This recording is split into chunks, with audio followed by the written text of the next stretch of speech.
Valentine's Day. Love is in the air. Couples are celebrating their relationship by paying exorbitant amounts of money on fancy dinners and gifts, all because Big Daddy Hallmark said to do so. And here I am talking to an $80 piece of plastic that records everything I say and do. No, but really, I kind of love Valentine's Day. I think that it's kind of a good excuse to get dressed up and go to a nice dinner and have a great night. Like, why not? I don't really care. But before we all go out tonight doing all the cliche Valentine's Day things, let's talk about fictional characters we might have too much of an emotional attachment to. This may be weird, I don't know. I assume everyone has some characters from books and other media that they have a bit of a crush on, and I'll just say, you guys chose this video. I gave you like 3 options for a Valentine's Day video, and this is what you chose. It's all your fault. I just want you to know that. This list won't contain any real spoilers for these characters. I'll just be saying what I really admire about them, but if you want to go into some of these books completely blind, I'll add chapters down below and start each one with the name of the book or series so that you can skip it if you want to. But yeah, let's get into it. Starting with the Kingkiller Chronicles, we have Fela and Devi. Fela is kind of this girl next door, happy-go-lucky. She's really kind and sweet, and it seems like she would be a fantastic date really in any situation, and just kind of fun to hang out with in general. Like, I could see her being like the girl best friend kind of thing, right? She's definitely the girl that you want to hang on to and put a ring on it if you can. And then on the completely opposite side of the spectrum, we have Devi, and she is mysterious, and it's interesting because she's very upfront about her motives, a lot of which are selfish. But she is also kind of shrouded in this little bit of mystery because you don't know what her full intentions really are. And she also kind of works on the dark side of the street because she's this money lender, and she uses various magical means which are often really nasty to make sure that people pay their dues. So she is a little bit scary for sure. But she is the girl, without a doubt, that would call you at 2 in the morning for a booty call. And from the Dresden Files, we have Molly Carpenter. And I mean, who doesn't have a crush on Molly Carpenter? If you're an avid reader of the Dresden Files, there is some place in your heart for this character. Molly is the absolute best. First of all, I'm just going to say it.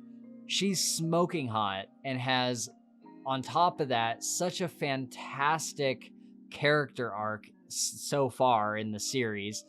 She goes from this innocent and kind of shy girl into really coming into her own later on. She's super funny and a really, really loyal friend. She will do anything for her friends. She's kind of this conflicted character that doesn't always know if she's doing the right things.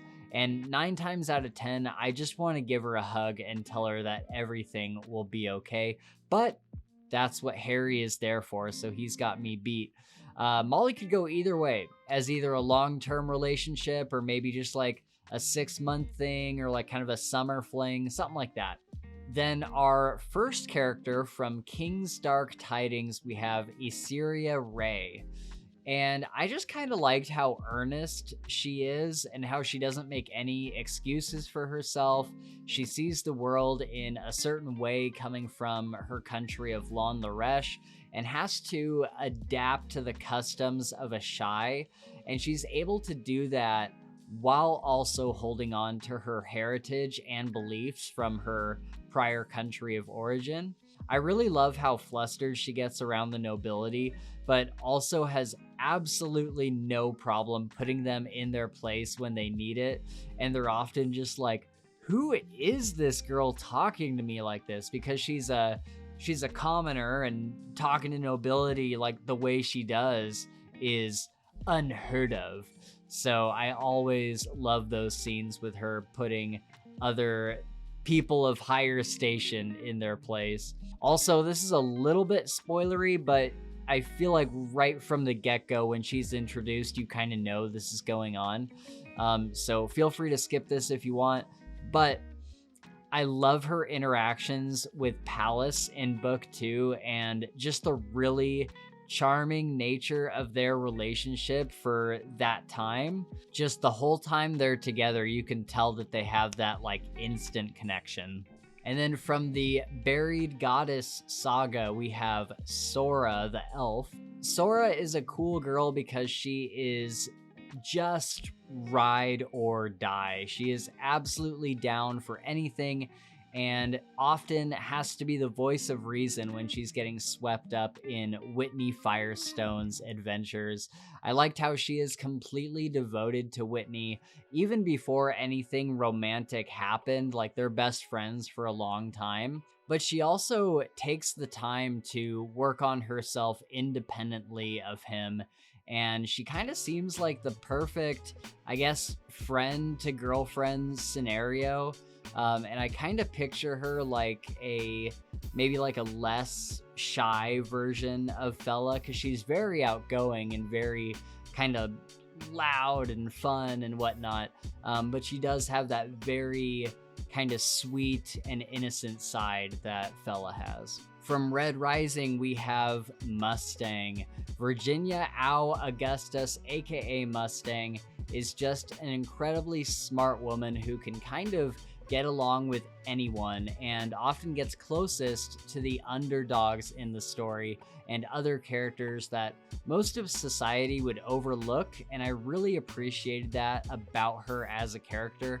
I think I kind of like girls that initially seem like they would be the stuck-up type, but once you get to know them, they're actually super down to earth. And I understand that's most people, but still, Mustang is also really compassionate and kind, but you wouldn't know it unless you really got to know her.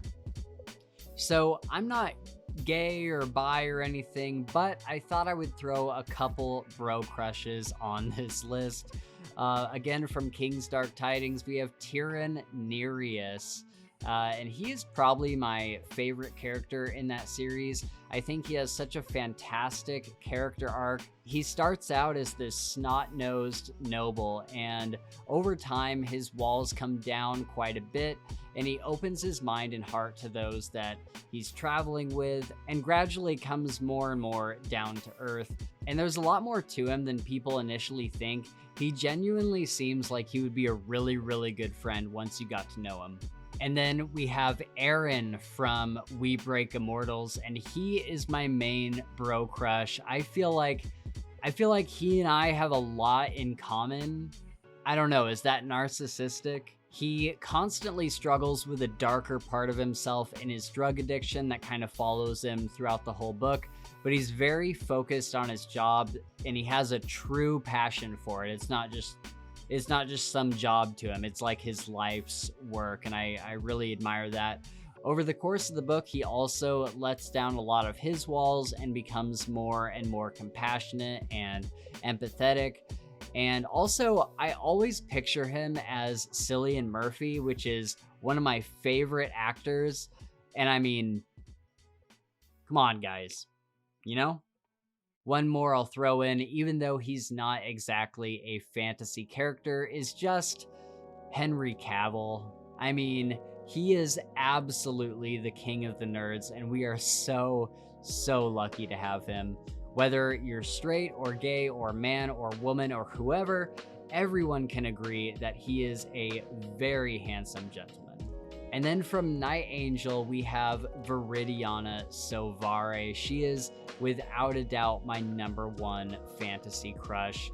And where do I even start with her? Some of the girls on this list I just kind of picked for the video because I thought it would be fun, but Viridiana is my legit fantasy book crush. She is possibly my favorite character in all of fantasy, period. Definitely my favorite female character. She has this really dark and kind of twisted past that wasn't her fault at all. and it's caused her to put up a lot of walls emotionally. And over the course of the trilogy, we see those walls slowly begin to melt away when she realizes that she doesn't have to be defined by what happened to her growing up. It takes a while, but we see major loyalty from her for those that she's really close to, and deep down she has a really caring and loving side, to the point where she will go through terrible pain and heartache just so someone else can be happy for a while.